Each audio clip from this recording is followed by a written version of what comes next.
અનિતાબેનના ગયા પછી અચલનો ગુસ્સો જરા શાંત થયો હતો, પણ હજી એના વિચારોના વમળો એને મનથી શાંત નહોતા થવા દેતા.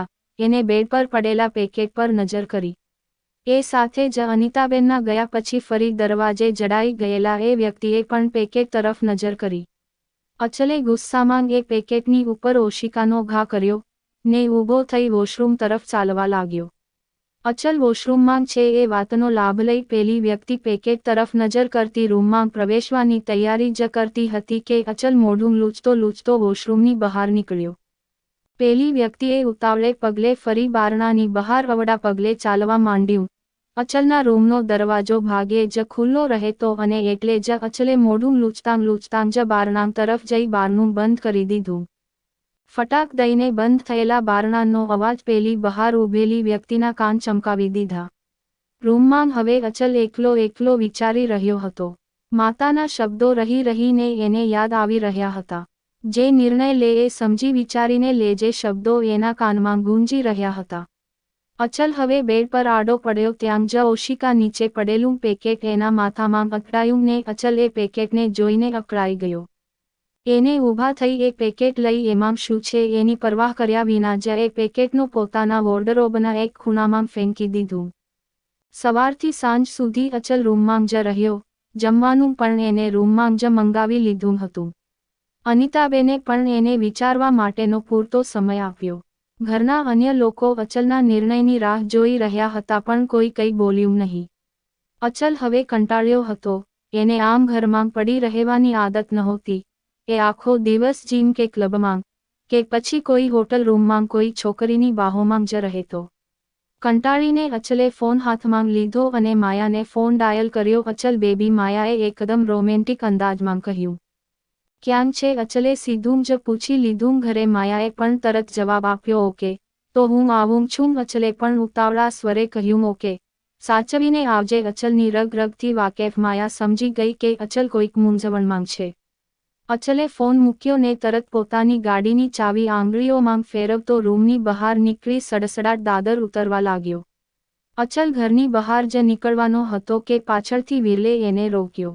હા બોલ, કહી અચલ બહાર જતા અટક્યો. તમે જે નિર્ણય લેશો એમાં હું તમારી સાથે છું, વિરલે અચલના ખભે હાથ મૂકતા કહ્યું. અચલ વિરલની સામે જોઈ રહ્યો. સવારે મને પપ્પાની વસિયત સાંભળીને આઘાત જરૂર લાગ્યો હતો, પણ મારા માટે મારા પરિવારથી વધુ મહત્વનું કંઈ નથી. મને મારો ભાઈ અને મારી માતા મારી સાથે જોઈએ. પૈસા તો ફરી કમાઈ લેવાશે, કહી વિરલ ચાલ્યો ગયો.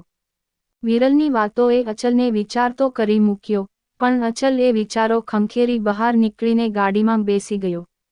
શહેરના મોટા રસ્તાઓ પર થઈને અચલની ગાડી હવે સાંકડી ગલીઓ તરફ વળી ને એ ગલીઓમાં ઊભેલી શાકની લારીઓ ને ચાઇનીઝના સ્ટોલને વટાવીને અચલની ગાડી એક જૂની બિલ્ડિંગ પાસે આવીને ઊભી રહી. 4 માળની એ બિલ્ડિંગમાં 8 ઘર હતા, જેમાંથી 3 ઘર સાવ બંધ અને જર્જરિત થઈ ગયા હતા. અચલ બિલ્ડિંગમાં દાખલ થયો. જૂની પુરાની લિફ્ટની જારી ખેંચતા અચલના હાથ પર જારીમાં ભરાઈ ગયેલી ધૂળ ચોંટી ગઈ. અચલે એના હાથ ખંખેરી 4 નંબરની બટન દબાવ્યું. ધીમી ગતિ અને ઘણા બધા અવાજ સાથે લિફ્ટ ઉપરની તરફ જઈ રહી હતી. 4થા માળે લિફ્ટ ઊભી રહી એટલે અચલ લિફ્ટની બહાર નીકળ્યો. સામસામે આવેલા 2 ઘરમાંથી એક ઘરના દરવાજે તાળું મારેલું હતું. સામેના ઘરની બહાર હોમ સ્વીટ હોમ લખેલા બોર્ડની નીચે રહેલી સ્વિચથી અચલે ડોરબેલ વગાડ્યો. દરવાજો ઉઘડ્યો ને સામે જ પોતાના વાળ સરખા કરતી માયા ઊભી હતી. અચલને જોતા જ માયા એને વળગી પડીને અચલે પણ દરવાજે ઊભા રહીને જ એને બાહોમાં લઈ લીધી. તું પ્લીઝ યાર ઘર બદલી નાખ. સાવ કેવો એરિયા છે, મને ચીડ ચડે છે, અચલે માયાને કહ્યું. પણ માયા કંઈ ન બોલી. પાતળી પટ્ટીવાળા ડાર્ક પિંક કલરના શાટીના વનપીસમાં માયા દર વખત કરતાં વધુ જ હોટ લાગી રહી હતી. ડ્રેસના લો કટ ગળામાંથી દેખાતી એની ક્લીવેજમાં તો એ કોઈ અપ્સરા સ્વરૂપ લાગી રહી હતી. પ્લીઝ કમ, કહી માયાએ અચલને અંદર બોલાવ્યો. અચલ ચારે તરફ જોતો ઘરમાં દાખલ થયો. 18 બાય 15ના એ હોલમાં એક નાનો સોફો અને સામેની દિવાલ પર 32 ઇંચની LED ટીવી લગાવેલું હતું. સેન્ટર ટેબલની વચ્ચે ફ્રેશ ફૂલોની ફૂલદાની ગોઠવાયેલી હતી. સોફાની પાછળની તરફ રાધા કૃષ્ણનો એક સરસ મજાનો ફોટો લગાવેલો હતો. ટીવી કેબિનેટ પર અસ્તવ્યસ્ત કેટલીક વસ્તુઓ પડેલી હતી.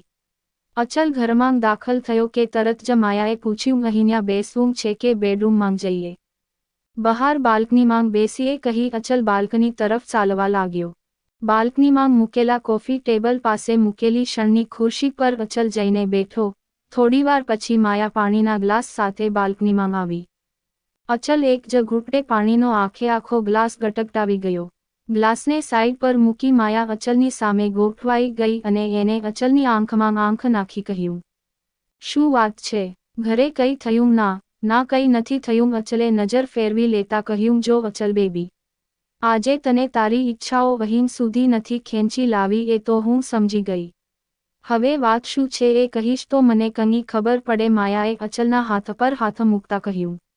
અચલે પણ કંઈ જ છુપાવ્યા વગર સવારે વાંચેલી વસિયતથી લઈને અત્યારે આવતી વખતે વિરલે જે કહ્યું ત્યાં સુધીની બધી જ વાત માયાને કહી દીધી. વાત સાંભળ્યા બાદ માયા બસ એટલું જ બોલી, શું? એ માણસ મરી ગયો પણ એને મારી જિંદગીમાં દખલગીરી મર્યા પછી પણ ચાલુ જ રાખી? અચલે જરા અકળાઈને બોલ્યું, એમાં શું દખલગીરી? માયાએ એકદમ સહજતાથી કહ્યું, માયા, હું મારી મરજીનો માલિક છું. એમને કહ્યું એટલે હું કાલથી ઓફિસ ઉપડી જાઉં એવું તો ન જ બને. અચલ ફરી અકળાતા બોલ્યો, અચલ, એમને ન કહ્યું હોત તો આજે નહીં તો કાલે તારે ઓફિસ તો જવું જ પડતું ને? માયાએ અચલને સમજાવતા કહ્યું, હું ક્યારેય ન જાત ઓફિસ, અને હવે તો બિલકુલ નથી જવાનો. અચલે સ્પષ્ટ શબ્દોમાં કહી દીધું, અચલ બાપની મિલકત એના બાળકોને જ મળે એમાં કંઈ નવું નથી, અને તારા પિતાએ પણ એ જ કર્યું. એમાં આટલો બધો ગુસ્સો શા માટે? ક્યાં સુધી તું આમ ફર્યા કરીશ? ક્યારેક તો જવાબદારી લેવી જ પડશે ને?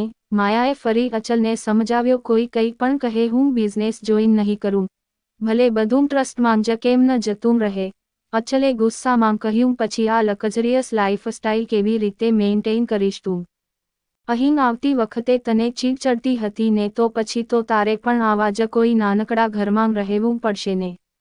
અચલ મગજથી વિચાર, તું બિઝનેસ નહીં હેન્ડલ કરે તો તું અને તારો આખો પરિવાર રોડ પર આવી જશે. માયાએ હવે જરા કડક શબ્દોમાં કહ્યું. અચલ હવે વિચારમાં પડી ગયો.